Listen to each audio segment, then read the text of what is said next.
I got the offer from a professor I was in a class with, and I was like, free PhD? Yeah. Do you know what you're going to do your dissertation on? Well, the work is going to be on the circular economy and plastic. Circular economy is basically our economy right now in a linear model. It's take raw materials, turn them into manufactured products, use them, dispose of them, end of life. Circular economy, instead of an end of life, you bring it back in. Instead of a raw material, you reuse it in some sort of way into a manufactured product, a new product, and keep that going, the materials, so there's not like landfill waste. Essentially, like an ideal utopian circular economy, you have no waste. So working towards that, the part focusing on now is the plastics, and I'm doing a network analysis, or we're doing a network analysis on plastics, the imports and exports, global plastics, and just seeing how that's evolved over a period of time, and just see where the hot spots, who the big countries are in terms of production and consumption. Another interesting one to look at is plastic waste, but we'll also look at like building materials. Food is an important one because we waste like 40% of our food.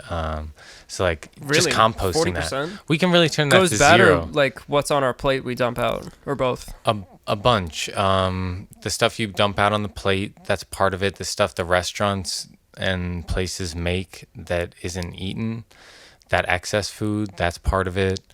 The stuff at the farm that either goes bad or it looks too ugly to send to the supermarkets, that's part of it.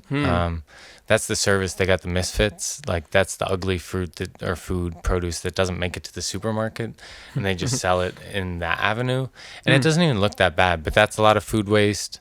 And in developing nations, the bigger issue is really more refrigeration accents and like storage, like spoilage of food in the transportation process, because refrigeration is hard, and like supply chains and logistics, transportation is not as smooth or quick as in developed nations. But we waste a lot. We waste just as much between developing and developed nations. It's just what the causes are. But still, 40%, about 30 to 40%. And you could distribute more, eat more of that food, but I think even if you don't do that, you can compost it or use anaerobic digestion to turn it into fertilizer and then energy as well if you burn the methane gas off. And it's hard too because the dense cities, there's not really a place that people can do that, you know, unless you have some sort of machinery or spot to bring it to. You could do anaerobic digestion because that's something Kareem, they got the startup that they've got a shipping container and they anaerobic digest food through it. And it can handle like... What do they put in it? It can handle like 60 pounds a day of food. And it can get to more if you like really have a constant supply. How does a shipping container digest food? Well, it's the system in the shipping container. Everything's inside the shipping container. But it's a system that has basically the bacteria that are in a cow's stomach. And then you like process the food, chop it up real fine, throw it in there as like a slurry and let it digest. You turn a shipping container to a cow's stomach? Essentially. Dude, wait, I haven't heard about this. Essentially, yeah. Yeah. People are doing this already? Yep, yeah. They're anaerobic digestion is part of wastewater treatment. People aren't doing it so much for like food. That's kind of a new thing. That's why they're kind of a startup and looking for avenues of how to do it. But people do it. It's going on.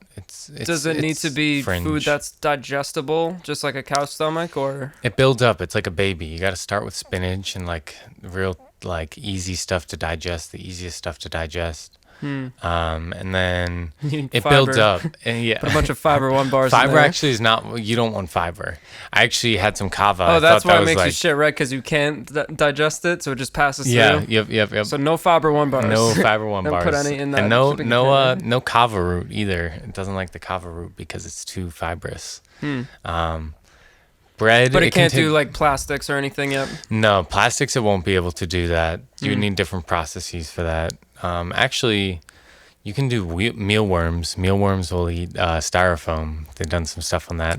Yeah, dude, that's crazy. So wait, let me tell the people this story. I went over Joe's once, and there was a little container sitting there with these mealworms in it. Yeah, oatmeal container. And all I saw through this translucent top was just horror. I was like, Joe, what the fuck is this? There were the super worms too. The big He's like, open mealworms. it. No, I'm not opening it. You fucking open it. So he opens it, and there's a bunch of mealworms eating styrofoam. Like, Yeah. of all things, I didn't think styrofoam would be the one that a mealworm could eat. Yeah. Like, what is mealworms are styrofoam even made of? It's like a plastic. Basically, it's like chain that hydrocarbon chain, real poly hydrocarbon chain, long like chains. How they do the plastics, the polymers. And I guess there's like some injection process where they get the air into it. That's how they kind of get it that low density. But they can't eat. But you like, can't recycle that either. That's just like a material that has to be thrown away. Right. So the mealworms, they prefer to eat other stuff. It's actually good. There was some oatmeal in there and some strawberries and stuff. It's good to give them some other food too. If you just put them in there, if you just put them in there with the styrofoam, they'll keep eating it, but they'll probably die. They can get nutrients from it though. Leaving it as their main food source, they will keep living and pooping it out, and what they poop out turns into the compostable material. And people are working on getting that bacteria out of their stomachs and using that for a more mass facility processing of the styrofoam. I like the idea of putting trash in a container that digests it. Yeah. Could you not just put like a gallon of Sprite bottles or something that are empty into like a furnace and melt them down at least? Well, that's what recycling is. Yeah, that's you But basically you can't do that remelt unless the it's like plastics. clean or anything. Yeah, it has to doesn't be burn it away? clean. There's a lot of pre-processing. That's why recycling is not doing like we recycle 9%. That's our recycling rate. Yeah. Terrible. Aluminum, pretty good at 85%. I think we could get to 100%. Why are we so terrible at it though? Because it seems like something that like we would be good at. Is it just, there's no incentive or anything? Incentives, part of it. Some areas are better than others. Like there's what do you call them? Icelandic countries. They and Germany, they have good collection systems for the point of use of the user disposing their waste.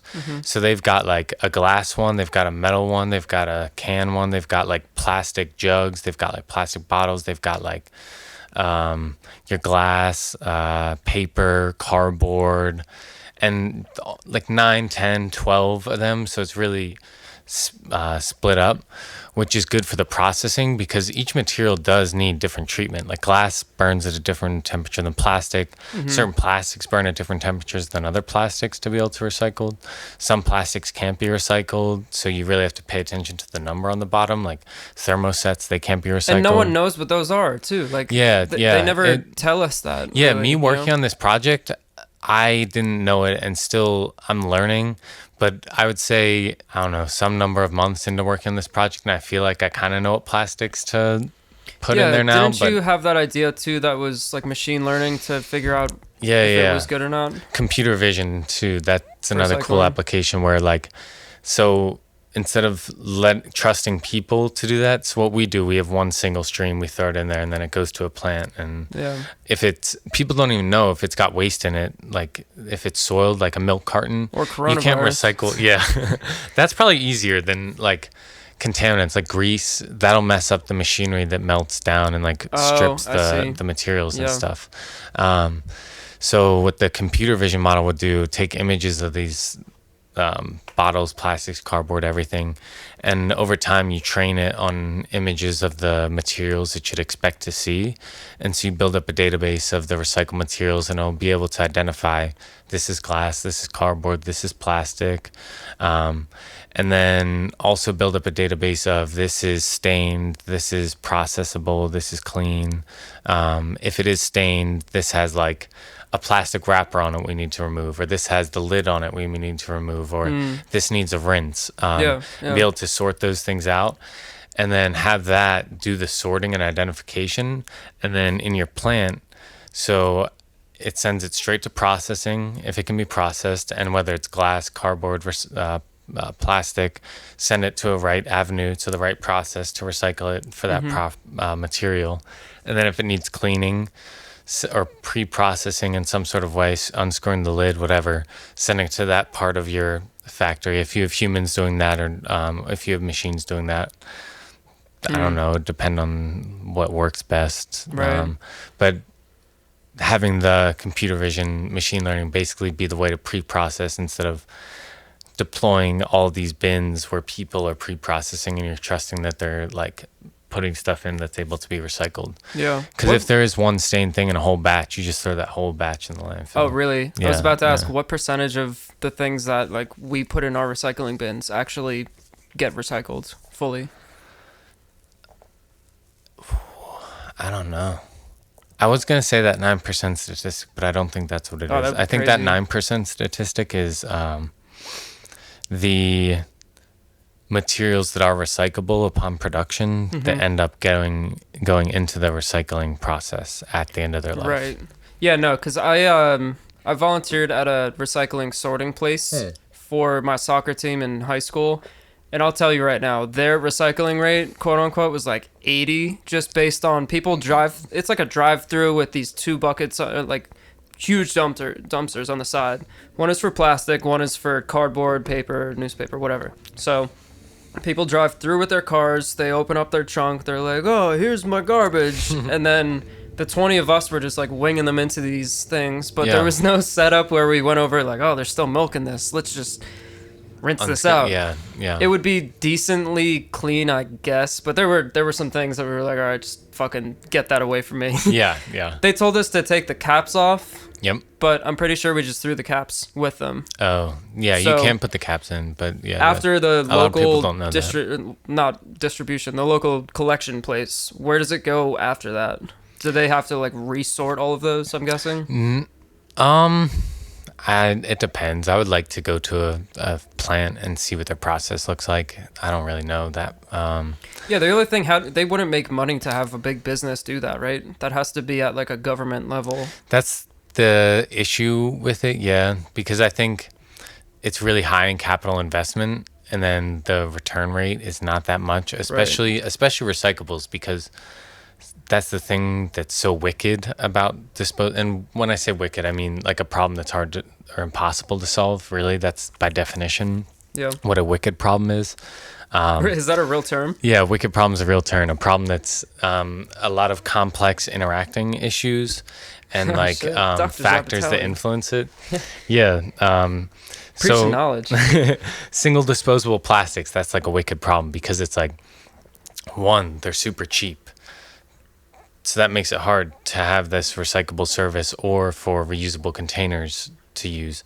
2, they're super convenient. So who wants to use? So if they're super cheap and super convenient, what's going to be your choice between, I don't know, a water bottle, carrying that around, remembering to do that, or asking them to refill your coffee mug? Or you can't even get soda in a reusable thing, really. You just go to the store and buy that if you're into that, or juice or whatever. And then the recycling process is hard to make economic sense because the original virgin materials that the disposable bottles come in is already so cheap. So that's, working on those kind of challenges.